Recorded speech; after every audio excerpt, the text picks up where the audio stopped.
The countdown is on, guys. We are 3 days until kickoff of the Rugby World Cup final. This is part 2 in my preview and prediction series. And with 3 days to go, we have a lot of mahi to do, guys. The good news is I've done the mahi. In the last 24 hours, I've done a detailed level of analysis, and I'm going to present it to you today. Kia ora, everyone. My name is Zach. I love rugby. Welcome back to Hakatime Rugby. Now, just a quick recap. We presented our analysis model in part 1 of this prediction and preview series, and it looked at 5 key categories within the game. Within each of those categories, a number of key areas which we'll touch on and review. Now, I'm going to be using that throughout this series as a running record based on the assessment we do of who we think has the advantage going into this game. Now, what I presented within those 5 categories, we had in terms of coach/strategy, we had England slightly ahead. The only question mark was around their preparation, given the effort they expended both mentally and physically against the All Blacks. We looked at the platform, and within that we gave the edge to England on the basis of their breakdown work and their line-out work. We gave the scrum a draw, and we gave the maul to South Africa, but it was very, very close there. We gave game management to England in terms of tactical kicking, in terms of generalship, and in terms of scoreboard pressure. We gave that to England. And then we looked at the defence and the attack. And on the defence and attack, we gave those to South Africa, although honourable mentions in there around England's variety in attack.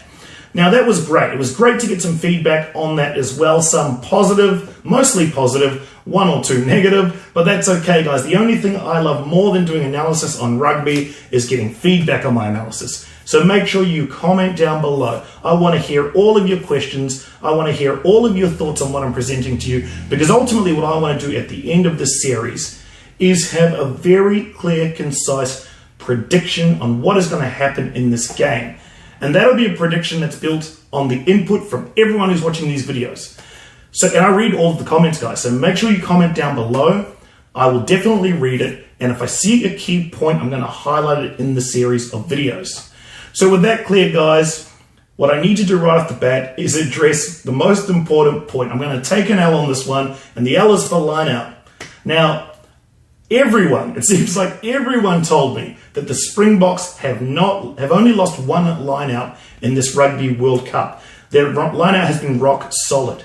And I've gone and done the research. I've reviewed the stats, and I agree. Guys, you were correct. So what we're going to do in terms of the breakdown is we're going to reverse that decision. It's not England who has the advantage. It is South Africa who has the advantage. And just on that, what I did, guys, which will be very, very relevant for this analysis and this discussion, I went back and I watched that game between England and New Zealand, and I did a full video assessment on that game. All of my notes I've put into a Google sheet. The attachment, the link is in the description box, guys. It's very, very comprehensive. And what I looked at there is, how did England gain its tactical advantage? That was number 1. Were they able to complete or convert that tactical advantage into a meaningful outcome? That was part 2. Part 3 was whether or not, strategically, those advantages that they gained, would they be able to convert those advantages against South Africa? And that's a big question, because it means there's been a lot of discussion around that performance of England and how if they play to that performance level, they will sweep through South Africa. I don't believe that to be true, and I think you will see through my analysis that it's not true. But we'll get to that later in the video. Right now, where I want to start is just doing some updates in terms of the news.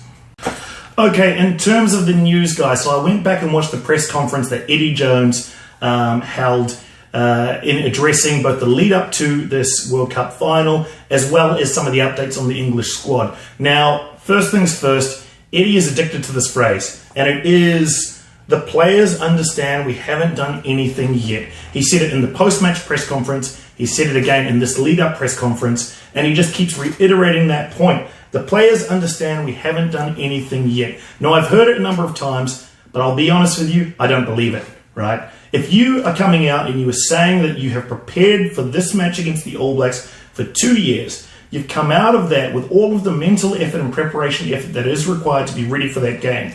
All of the motivation you've had to give, the tactics, the strategy that you've had to give to the players. You put in all that effort, and you can just brush it aside as if it's just another step on the road to a World Cup final. I don't believe that to be true. I think in some part players would have been fully focused on this New Zealand game, and for them to get the outcome, I think firstly that's a huge outcome. And a lot of people have been saying that the winner of that match would go on to win this World Cup in full. But there is another game to get through, and putting that amount of effort into a single game, and then having to come down from those highs, having to recover, and then get ready for the final. Now that is not easy. Now Eddie Jones did say that players will not lack motivation for a World Cup final. That's fine, but preparation doesn't just look at motivation levels, guys. It's physical readiness, and we know that there are a number of injuries there that they're carrying. It's all sorts of, it's getting the players in the right mind frame. You can be motivated, but if your thoughts are clouded, if you're not clear on the strategy, then it's all for nothing, right? So I think that there is a little bit of smoke in this, in that that Eddie Jones does have a lot of work to get England ready for this match. Now, I'm not saying that it will be a key factor. I'm just saying that a couple of these points, I don't fully agree with Eddie on that. Now, Eddie was at his best, bantering best as well in this press conference. He had a couple of statements. One around, obviously Ben Spencer is coming in for Willie Hines, who is injured. Unfortunate for him that he doesn't get to play in a World Cup final. Now in New Zealand, Dan Carter is one person who was unable to play in the 2011 final, and everyone felt for him. So I understand the feeling there and wish Willie all the best, speedy recovery. But Ben Spencer comes in and he gets his shot. Now, how he will be used is yet to be determined. Selections are tomorrow, so we might see there if he is going to pull off a Stephen Donald and be front and centre. But back on the banter that Eddie Jones had pulled, he said the major differences between Stephen Donald and Ben Spencer: one, will have a shirt that fits him. I thought that was quite funny. Anyone who remembers that kick, that penalty kick that he got to win the game, he had a shorter shirt, his midriff was showing there, and not a great look for him, but doesn't matter. He still got the victory. He still did the mahi. And the other thing, he wasn't white baiting at the time, so there's another story behind that if you know about the story of Stephen Donald. But that is some disruption, right? From a preparation perspective, having new members coming into the team. Now, one, they may bring a new sense of energy, but it is also disruption in a cohesive unit. Now, if he is playing on the day, they may use him as an impact role. That's fine. But I just think there's some concern there, right? There's some concern there. Anytime you have to replace a player before a final, it does raise some concerns. The other thing in terms of his banter was the Warren Gatland quote. I thought that was brilliant. So Warren Gatland came out and said exactly the point I just raised, that England may have played their final a week too early.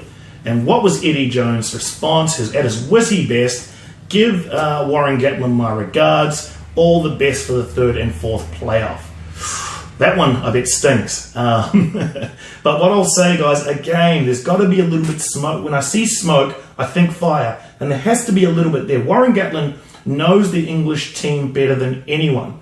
Wales have a very good record against the English team in recent times. Now, we know Wales have been on a tear this year, either Six Nation champion, the Grand Slam champions. But England have had 2 defeats this year. 2 defeats and 1 draw. That 1 draw was against Scotland, and the 2 defeats were against Wales, right? So Warren Gatland knows Eddie Jones. And for him to come out with those words, I think he has a little bit of insight there that we should really take stock of. And it makes me concerned. This whole question around preparation, England's preparation, I think with both the injury covers as well as this discussion around whether or not they've peaked too early, I think there is a little bit of, there's a few questions need to be answered here, guys. There's a few questions need to be answered. Now, on to the wider injuries in the English squad. It looks like the South Africans will line up as expected. Again, selections will come out tomorrow, so we can verify there. But from an England perspective, there are 3 players that are now under injury clouds: Johnny May and Owen Farrell. Now, from all reports that I could see, and if you've read anything otherwise, please comment down below. But from all reports I've seen on those 2 gentlemen in particular, it looks like they will be fit and ready to play. But then we have Kyle Sinclair. Now, he did take place in training on Tuesday. That was great news, but it was restricted training. There were some things that he couldn't do, mostly around his mobility and running, but he seemed to be doing some skill activity and some sort of warm-up activity from what I saw on the videos there. So Kyle Sinclair would be a huge loss to this English team. He's a great ball-running attacker. I did did a recap of the England-New Zealand game, and I highlighted the great work that Kyle Sinclair has done in both my notes and my video. And his scrummaging as well. England have been quite dominant in the scrum, so he would be a huge loss. But let me know what you think about that. Who of those three players, between Owen Farrell, Kyle Sinclair, and Johnny May, who do you think would be the biggest loss to the English squad? And the other thing, guys, these are injuries in a semi-final. So it highlights again the point that England expended a lot of effort against the All Blacks. Either that or they're coming to an end of a season, battered and bruised, potentially limping their way into the Springboks game. This may play into Rassie Erasmus's hands, guys. Keep a close eye on all of this detail, guys. We need to keep a close eye on the injury updates, and we need to keep a close eye on the selections tomorrow morning. Okay, one extra point, guys. I haven't heard anyone really talking about this, but obviously we know Wales won the Grand Slam this year. Congratulations to them by beating all the Northern Hemisphere teams in the Six Nations. Now, England are potentially about to do the Southern Grand Slam. That's what I'm calling it at this point in time. They have beaten Argentina. They have beaten Australia.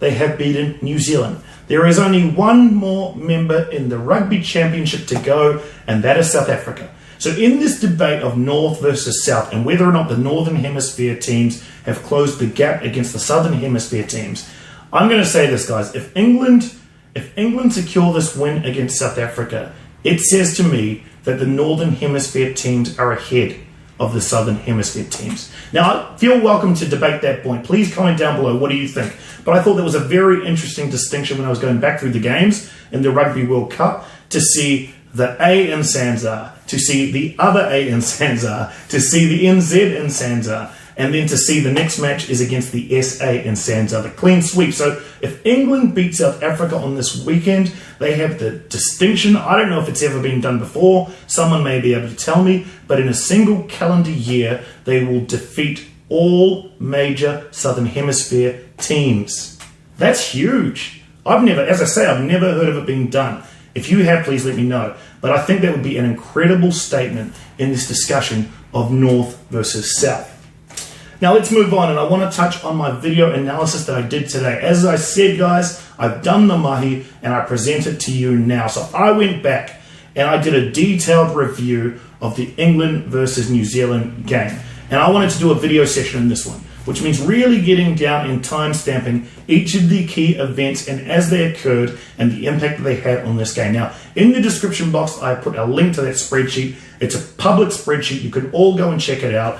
And I've just put my thoughts in there with all of that detailed assessment. I think it's worth a look, but there's a number of questions that I really wanted to answer, guys. If we go back to where we saw a lot of the advantages for England, game management was a huge one. And not only that, but the ability to control the game in terms of territory and to get dominance on top of the All Blacks because of both physicality and territory.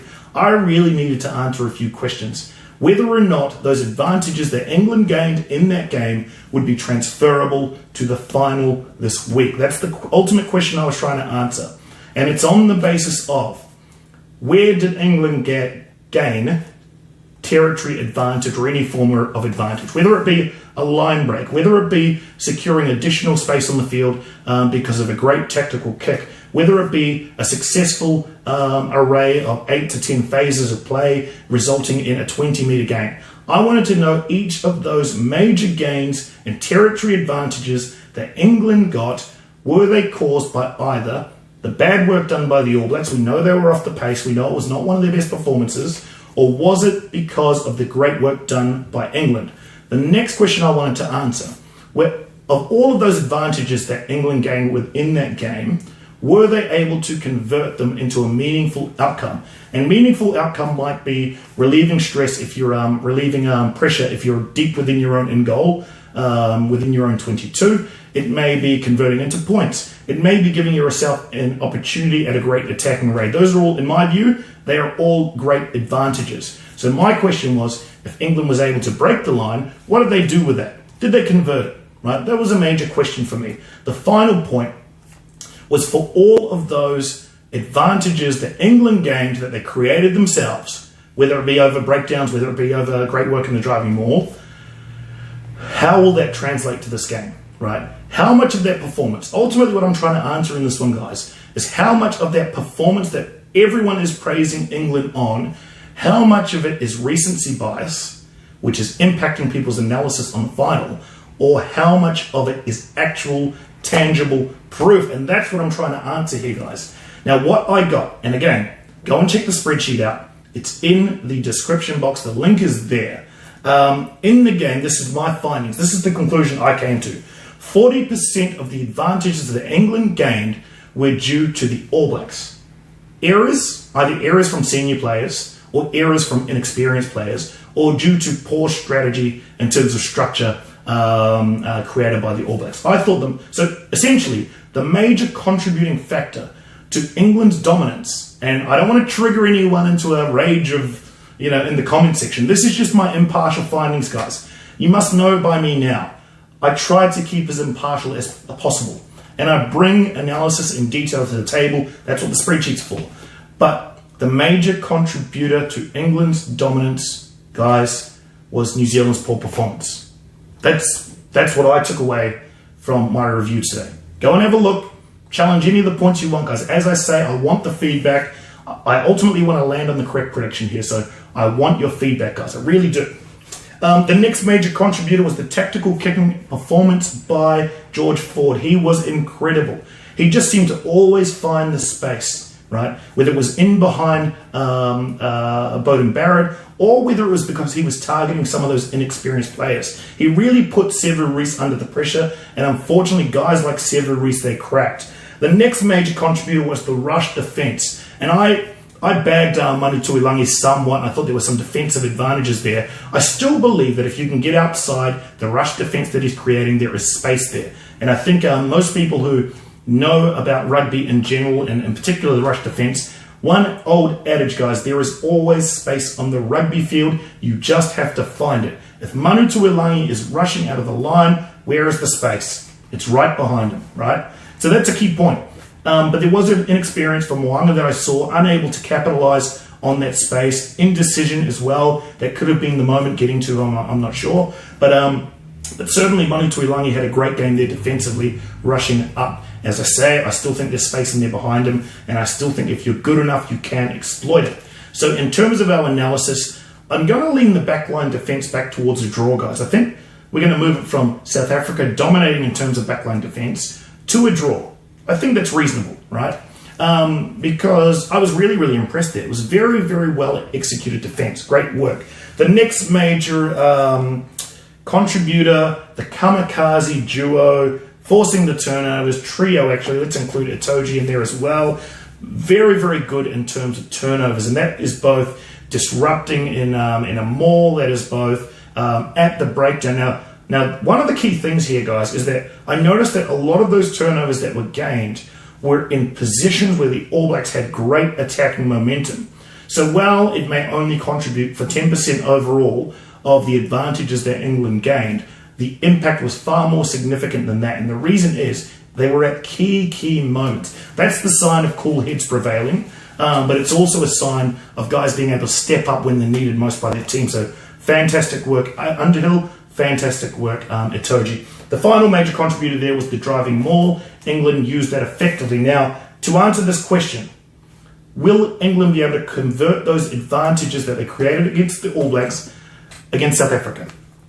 The error count, you cannot, right? So let's just say it's a bad game, All Blacks. I expect South Africa to come in with a lot less errors than the All Blacks displayed in the semi-final. Tactical kicking, yes, you will have to deal with that. Only if George Ford is selected. Obviously, we're going to see the selections tomorrow, but George Ford was extremely accurate, and that's going to be a major concern for the Springboks. That's an area of focus that you'll really have to focus in on there. In terms of the rush defense, yes, you will face that. And Manu Tuilangi will be at his best, and I assume he'll be targeting Dialandi, and that's going to be a great battle to watch, guys. I've got big raps on Dialandi. He's been fantastic. Let me just, one quick side note. If I'm mispronouncing names, guys, please tell me below the correct pronunciation. I intend to get it correct, but it's more out of, I guess, I'm just not aware of the correct pronunciation. So correct me below if I've got that wrong, Dialande. I've tried my best there. The next one, turnovers, yes, you will have to deal with that, although the Springboks do have physicality in their ranks, and it should be a really, really interesting battle at the breakdown there. You've got the great work of fetching ability of Itoji, Curry, and Underhill versus the brute force and physicality of the Springboks, coupled with the great work that Peter Steph Dutoy does, obviously at the breakdown, as well as Dwayne Vermeulen. Thank you to one of the subscribers who pointed that out. And then off the bench, you've got guys like Malcolm Marks coming in and Francois Lowe, who you know I think highly of, guys. So it's going to be a real battle there. On the balance of things, I actually think the breakdown now comes a lot closer, which means overall the platform becomes extremely, extremely close. What was once an England advantage, we've just flipped it around based on the line-out, obviously, which we've corrected now. Potential that Sinclair is injured, which will affect the scrum, which was previously a draw. There was also the breakdown. Now that we've done a bit more analysis around the teams and their abilities, it's very, very clear, guys, that this breakdown is going to be hotly contested. I'm actually willing to move the platform section from England to a draw. I think that's going to be, there's two areas here that'll be the winning of the game, guys. Actually, no, there's more than that. But let's just say, preparation. There is the potential risk that England do not come as prepared as they need to be to win this game. Then we've got the platform. Now, we've just said that is going to be hotly contested in all areas. I believe that to be true. The team that gets on top there is going to go a long way to winning this game. Then we've spoken about game management, right? Great work in tactical kicking by George Ford. The Springboks will certainly need to apply themselves in order to ensure they can be competitive there. But I was very, very impressed by Andre Pollard, the great work that he did against Wales, and also the ability of the Springboks just to suffocate Wales. Wales are a suffocating team. It was like two people trying to strangle each other, right? Until one person relented. That's what it felt like in the game. And that style, what's very, very interesting, guys, is that style that Springboks brought to the table is a style that has been successful against England this year in 2019. Wales did it. They've had 2 out of 3 wins against England this year. Now, that doesn't mean that the Springboks are shoo-ins to come and win this. We know how good the English team are, and they've certainly still got the advantage in my mind, despite us correcting some of those things. So, what's next, guys? Well, we've got the selections tomorrow, as I say, and then we're getting very close. We're getting very, very close to being able to wrap this all up and put it together in terms of a prediction. What I'm going to say, one final thought, guys. I know, in my mind, who is going to win this game. I've just given you more detail there on the analysis that I've done and where I see some of those criteria changing. But I'm pretty clear who I am going to predict to win. And not only that, right?